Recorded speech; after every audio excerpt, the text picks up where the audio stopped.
This is a really interesting report because I went through it and it's definitely intended for different businesses looking at stablecoins from maybe just a beginner's perspective. In the future, we're gonna see how the use cases of money are gonna be separated between assets. Like a store of value won't be the same as a payments asset. And that's really interesting to see. We have the inversion thesis really clear. Buy a business that has a bunch of users, connect a crypto wallet, stablecoin enabled to the app, and provide banking services for them, and do this private equity deal to increase the value of the company.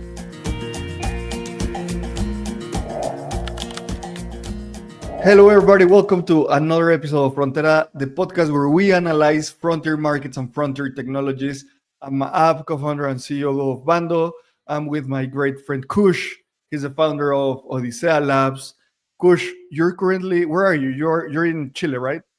Yes, we're currently at a team offsite for a week, and then we have another week afterwards where a few of the colleagues are sticking around. But yeah, we basically brought the whole crew together in the Chilean coast. Have a beautiful house here, and just cranking away, making all the things happen, man. Yeah, I mean, you guys also have a remote team. You know, it's how special and important these moments are. So really cherishing that.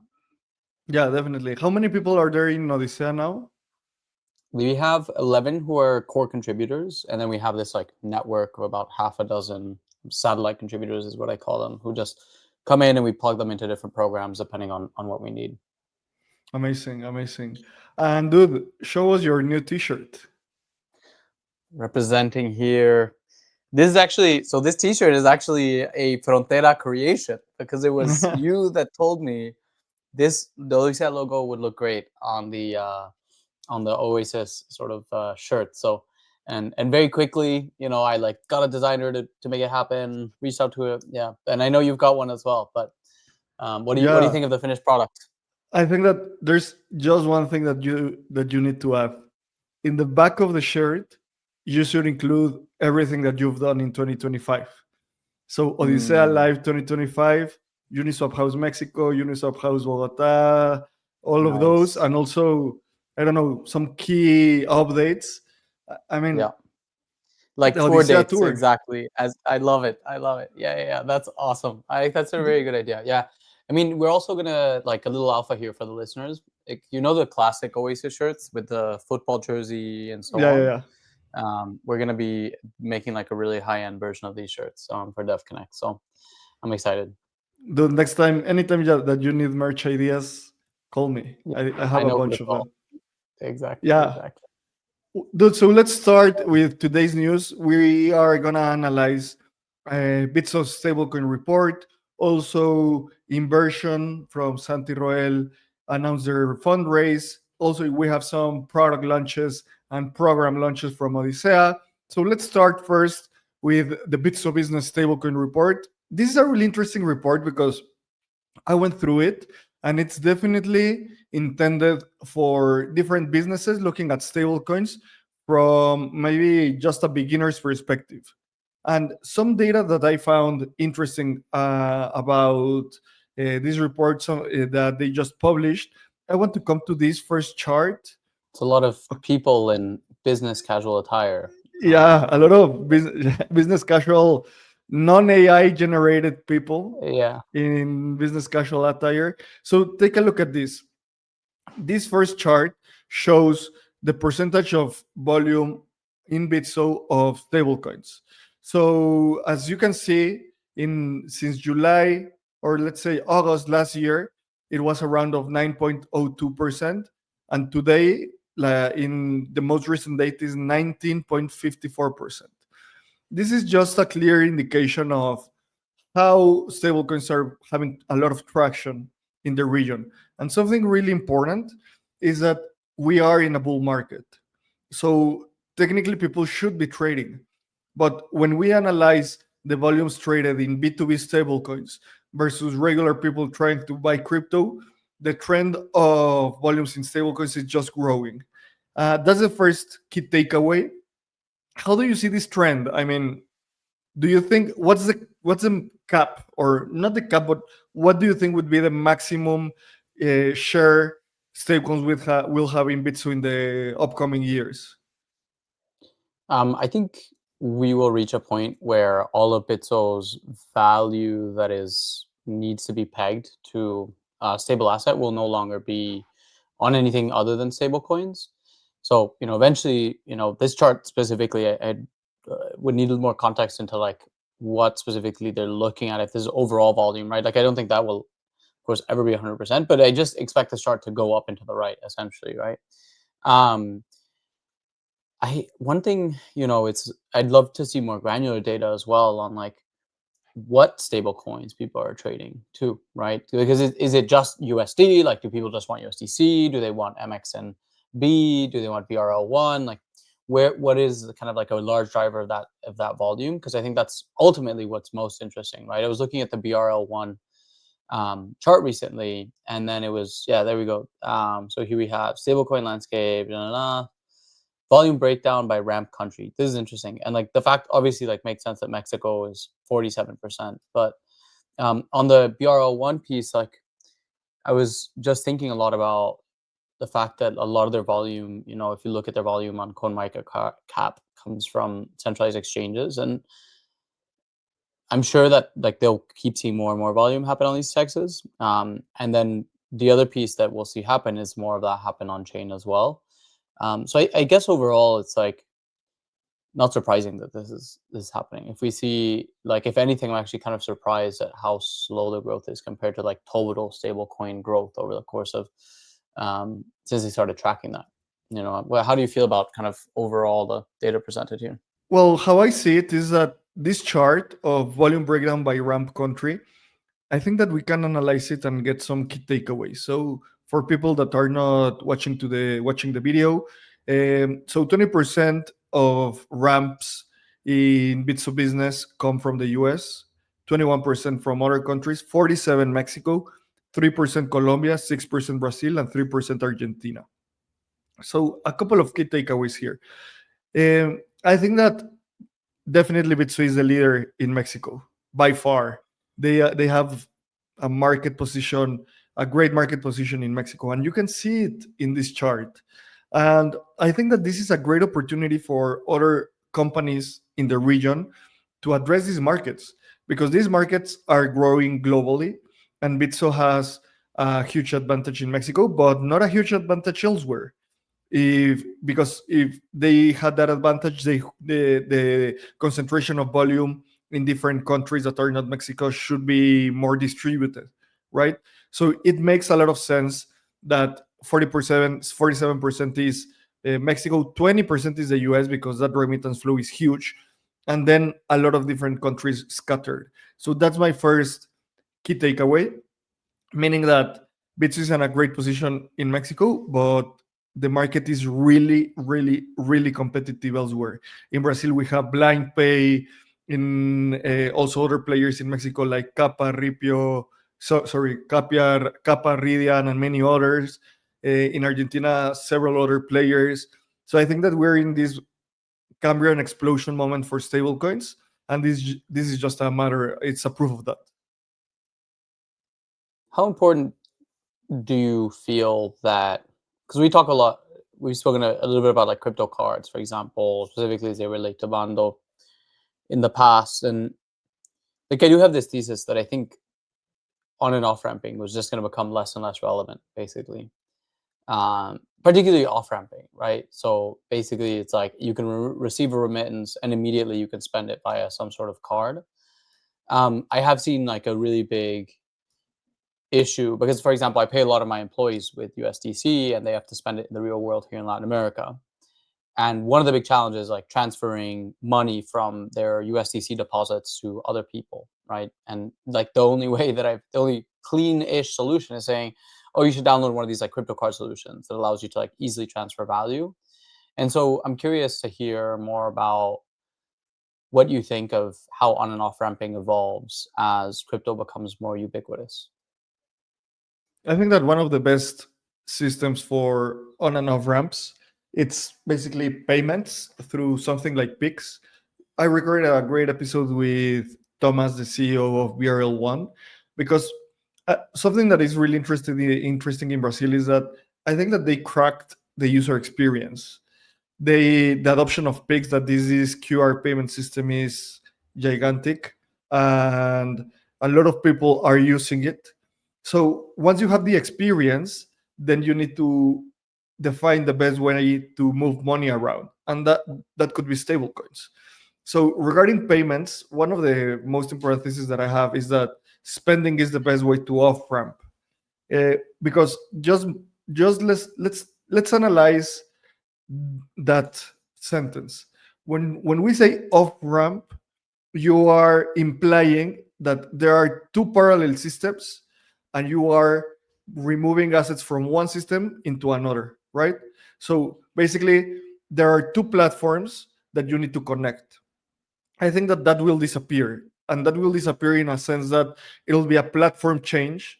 As more countries run on stablecoins, more payments run on stablecoins, you won't need to off ramp. You just need to spend. The best example that I have is whenever, for example, that you are in Brazil, or sorry, in Chile right now, and you want to pay with your bank account from Guatemala, you don't say, I'm gonna off ramp quetzales and on ramp Chilean pesos. You just spend, right? So I think that this the way that we use the words is really important, because we are implying two different systems that those lines are going to blur. And solutions like crypto cards are today, actually they are the best solution to spend. I saw this post from Kiao, one of the partners at Alliance, and it said something like, we're running the largest stablecoin cohort in Alliance, and it's incredible to see that the best way to use stablecoins today is through rain cards. And they're winning right there with their B2B solution. So I think that user experience will get commoditized, and maybe in the future, I see in the future that something like Pix, the experience of Pix, but global, running on stablecoins, that could be a great payment system. Totally. I mean, but for example, even with something like a Brazilian real that already has Pix as like that native payment method, I wonder like why a user would choose to end up transferring value with a local Brazilian stablecoin versus just using Pix today, right? I think ideally, like the end state is where Pix uses local stablecoins because there's like all the network effects around it that are make it way more beneficial, right? Yeah, yeah, we're gonna publish an essay based on this idea, because we have the experience, the network, and the asset, and we are creating this mental model with Joker. We are gonna publish this.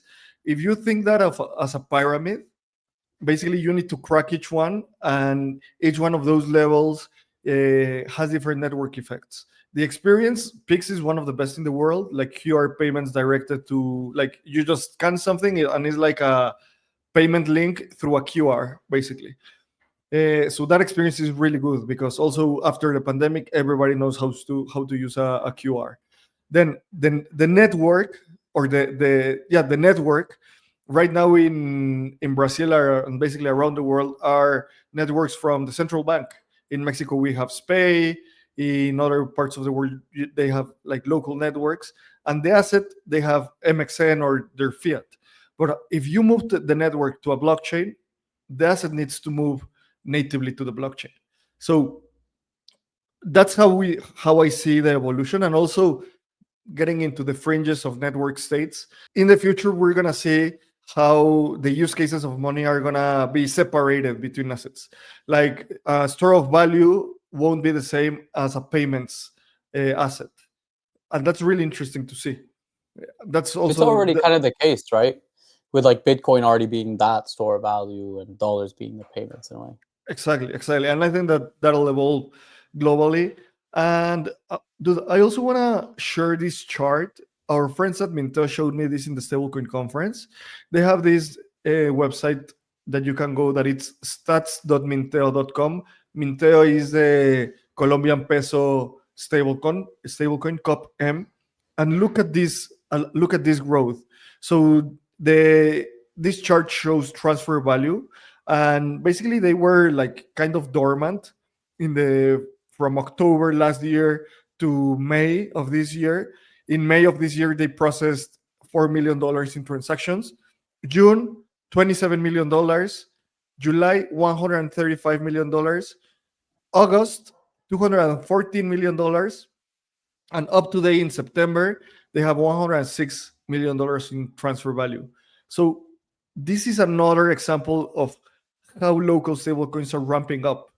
And this is what you want to see as exponential growth. What are your takes on this? Did they talk about yeah, I mean, I'm curious, did they talk about why they saw this exponential growth? Yeah, because what they told us is that before June, they were building a lot of partnerships with different fintechs and different payment providers. And basically, something clicked. Those partnerships landed, integrations were finished, and then they just started seeing volumes and they were able to operate them. So, this is one of those things that when you build infrastructure, this is like the adoption curve of an infrastructure play with huge volumes. Right.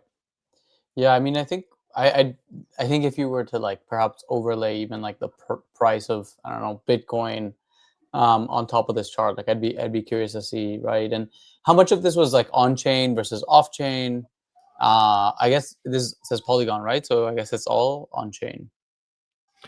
Also, this is transfers, so it's on chain.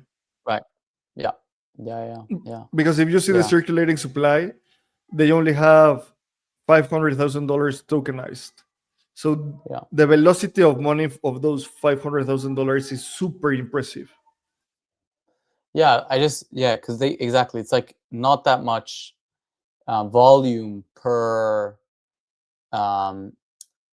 relative to, it's a lot of volume relative to the amount of COPM that's circulating out there, right? That's kind of my question, is why there's so much velocity. I feel there's a lot of kind of data sleuthing that you could probably do to understand exactly okay, where is this happening? What's the kind of velocity? What are the drivers here of COPM? But really cool, and shout out to the Minteo team. I have so many data questions here. This is, for me, reading this analysis this is how a payment stablecoin looks like. You don't need to have a lot of tokenized value to have a lot of volume, because the main thing is that you're circulating that supply, and the velocity of that supply is so big that you don't need to have a lot of market cap. And this basically validates the thesis of the use cases of payments will separate from store of value and other types of use cases. And also in Colombia, they have this tax every time that you do a peer-to-peer transfer, like a Spay or Pix in Mexico, or like a wire transfer. They charge you 10 basis points or something like that. That it's a stupid tax. And with this, you don't need to do it. You don't need to pay that basis points. So yeah, shout out to the Minteo team. And moving also to some really interesting news, I think that this was the most important news yesterday in the crypto world, is that CrossMint is partnering with MoneyGram.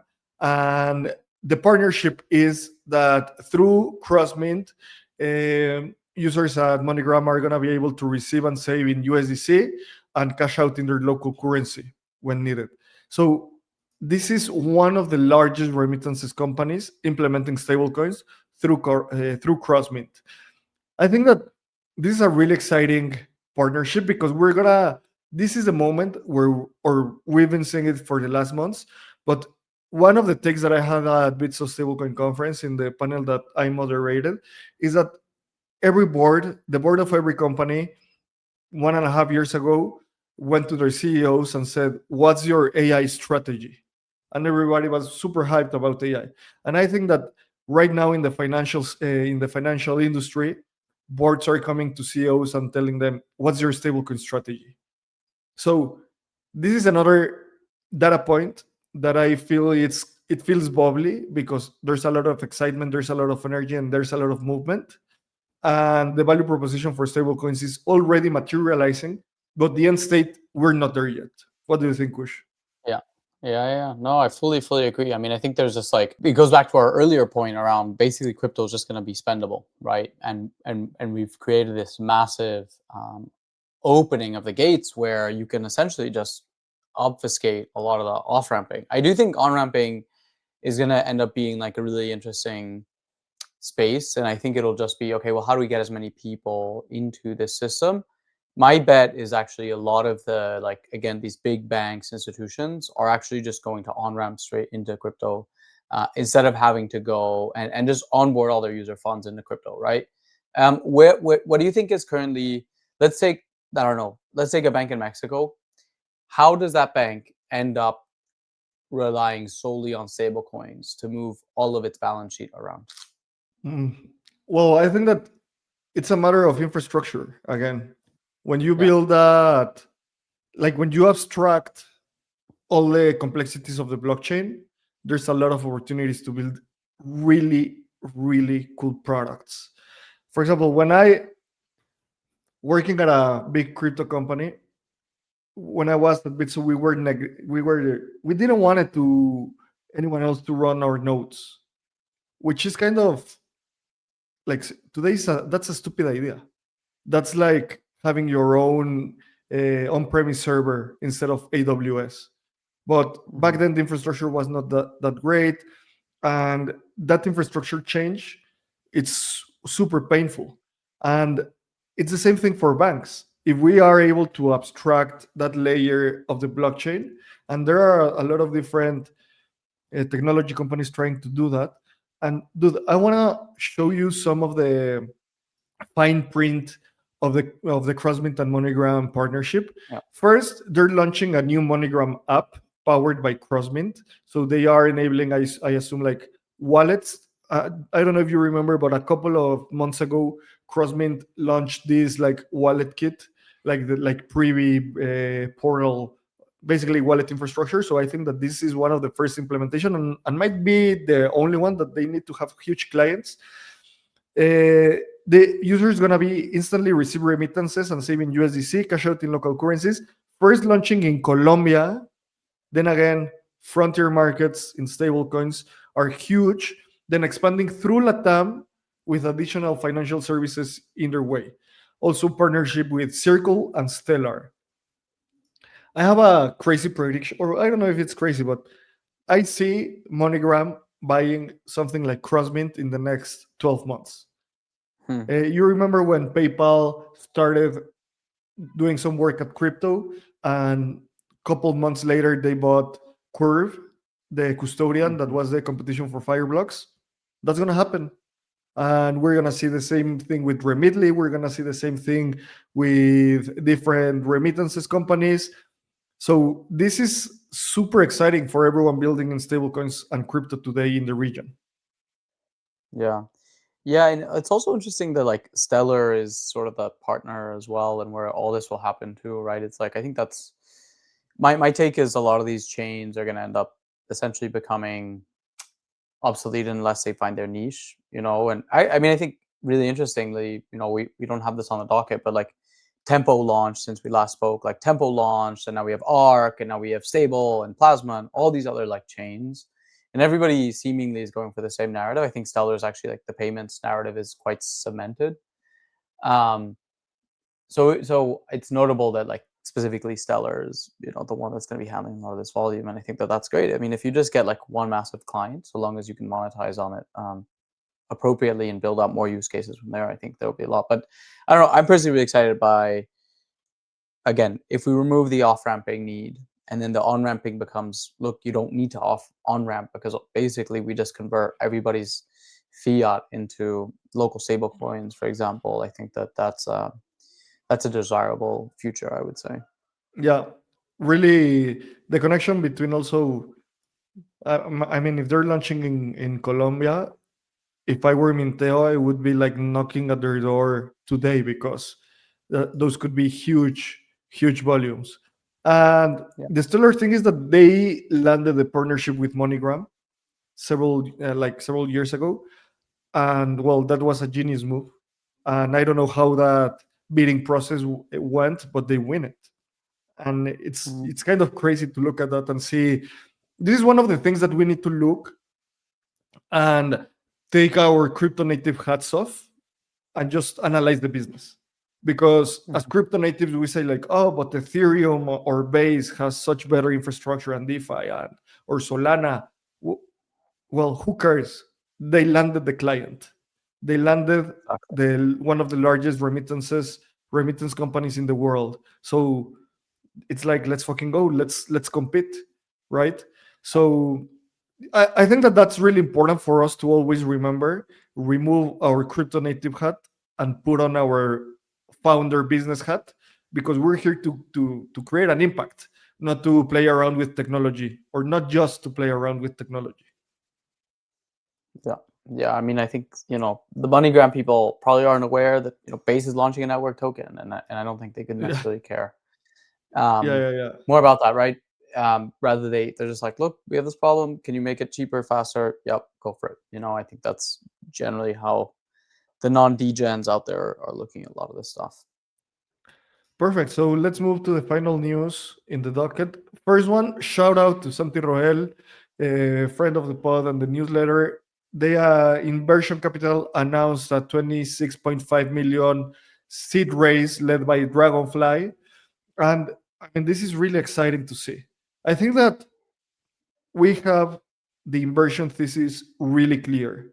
Like, buy a business that has a bunch of users, connect a crypto wallet stablecoin enabled to the app, and provide banking services for them, and do this private equity deal to increase the value of the company. It's really interesting to see a 26.5 million raise, and this is for Inversion Labs. They are going to raise a private equity fund later to deploy on buying the companies. So there are going to be like two different vehicles. And also just a super cool shout out to the Frontera team. Santi reposted our last newsletter. Go and read it, where we analyzed a little bit of this fundraise. So I don't know. This is just he's walking the talk, right? He said, like, I'm gonna do this, I'm gonna raise, I'm gonna buy a company. So I think that the next steps are pretty clear. Yeah. Look, I mean, for me, honestly, like what I observe is essentially that, like, first of all, obviously, shout out to Santi and the work that they did. But I think what's exciting is that Santi's entire thesis is like the first beachhead market is LatAm. CrossMint and MoneyGram, beachhead market is LatAm. It's like just being able to advance and think a little bit more about where this entire region is heading and why crypto is actually needed here, and the fact that there are all these inefficiencies in our financial systems that Inversion will hopefully address. And it ties back to what we were just talking about as well, where it's like maybe it's an acquisition of a bank, and immediately we just like port all the money over to crypto rails, and boom, you've already saved, I don't know, let's say 10% of the operating cost of that company. I think that makes a lot of sense for this region in particular.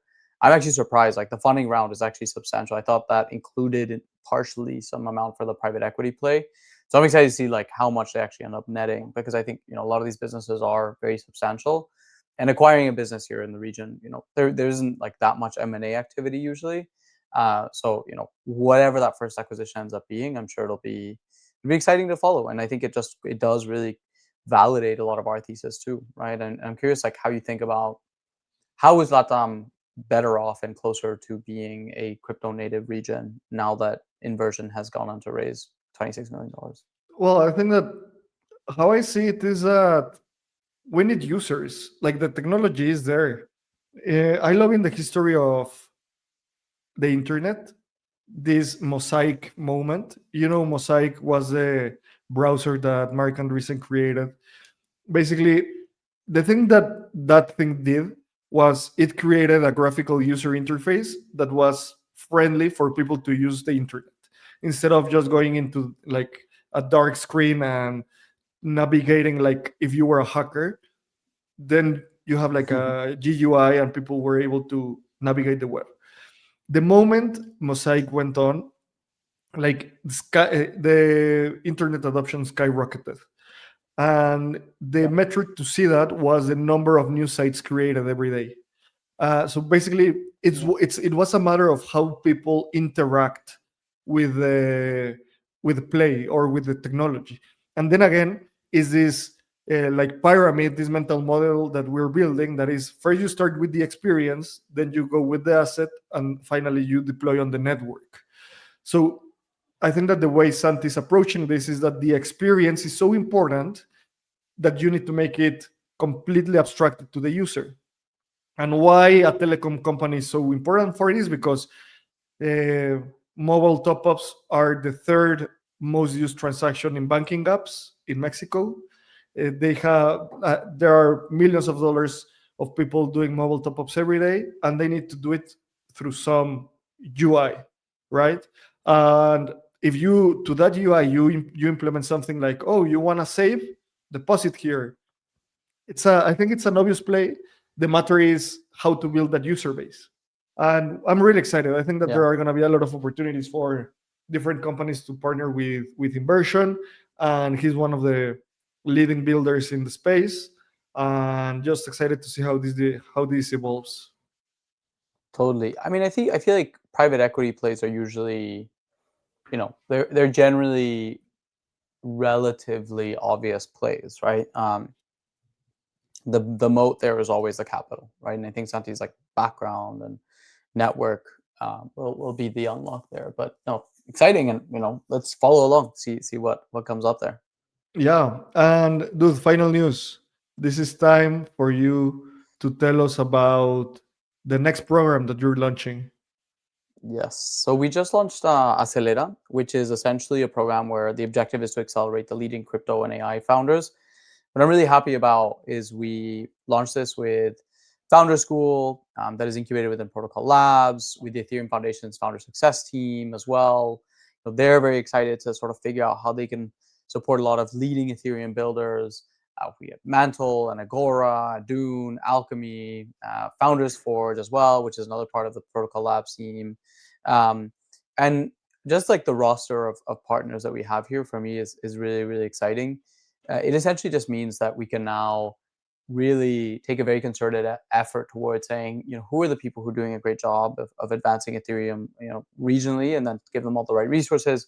We're going to be hosting the demo day at DevConnect as well, which we've got 500 seats available, and so again, working very closely with the EF on making that event a big success, and a whole bunch of other partners too that we're still in the works of confirming. So man, just super happy.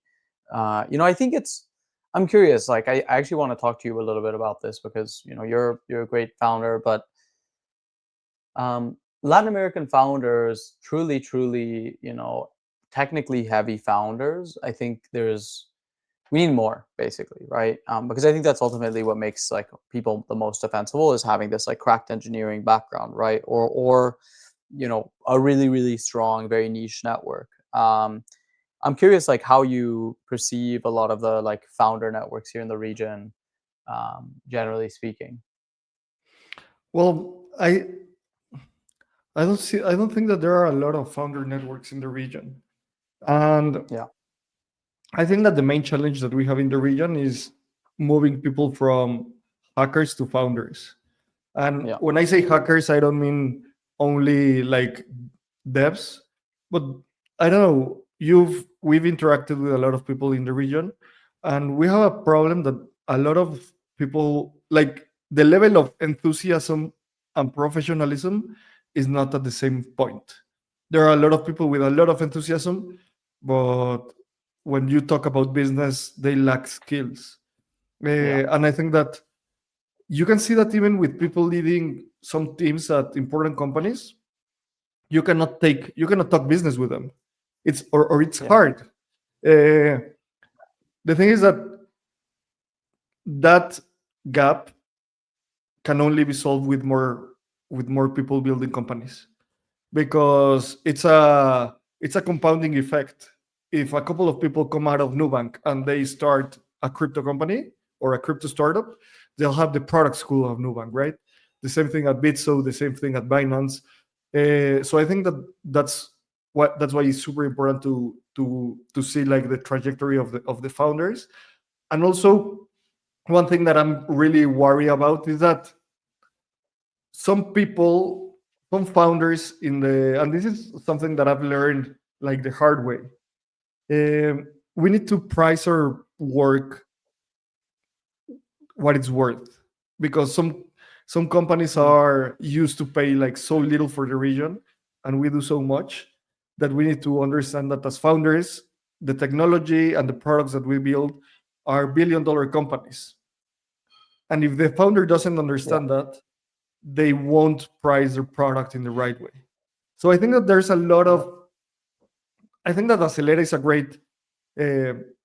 a great, outlet, because how I see this is like a pre-accelerator. Why? Because you don't give equity and you don't fundraise out of Acelera. So the thing that I would invest more time if I were you, Kush, would be on like founder mindset. It sounds just like so simple, but it's real. There are people that don't believe that they can build $1 billion company. So if they don't have that chip as Latin people, don't start a company. It's hard to tell, but you're gonna bleed a lot, you're gonna cry a lot. You need to have like the mental toughness and the mental dream of building a huge company. If not, you're definitely gonna fail as a founder. Yeah. I mean, honestly, it's like, this is not an easy game, and it's like extreme sports is what my friend was describing it as. And yeah, I totally agree. I think we do need, I think it's very much so a mindset thing, but I think it's really hard to shift people's mindsets, right? I think that's like one of the big challenges, is like, how do we, I think it has a lot to do with sort of the religious kind of background of the region, and this like do as you're told sort of mindset of like, don't break the rules, stay in your lane. And I think that's unfortunately got to shift radically, right, if we want to see like big transformations. So I know it's possible, and I think we just got to keep chipping away and keep sort of doing these kind of a lot of the work that you guys do, that we're doing, this podcast, et cetera, et cetera. So yeah, and I know some people might think, if someone from the region listens to this, they might say like, "Oh, that sounds so arrogant," and blah blah blah. It's not arrogance. I mean, you need to drink your own Kool-Aid. If not, you're yeah, gonna fail, right? So, totally. man, thank you for another great episode. Where are you gonna be next week? Are you still in Chile? I am going to be in Chile for some time. Then there's a Frontier Tech conference in Sao Paulo that I'm having to attend with some of my colleagues. And then we'll see. We'll see what life says. Amazing, perfect. So Well, I'll be in Mexico City, fortunately, for the next couple of months nice. I'm at jealous. least. And then Yeah, Argentina. and then Argentina. Dude, I'm really Nice, excited man. Super for. excited There's for that. this. You know that someone is organizing a football tournament. Yes. I'm Yes. all in. I want the cup. I want the cup. I'll Nice. compete, and we'll win. I love it. I'm not a big football guy. My team is in, but you probably won't be seeing me on the field. Dude, But good you luck to need to everybody. play, man.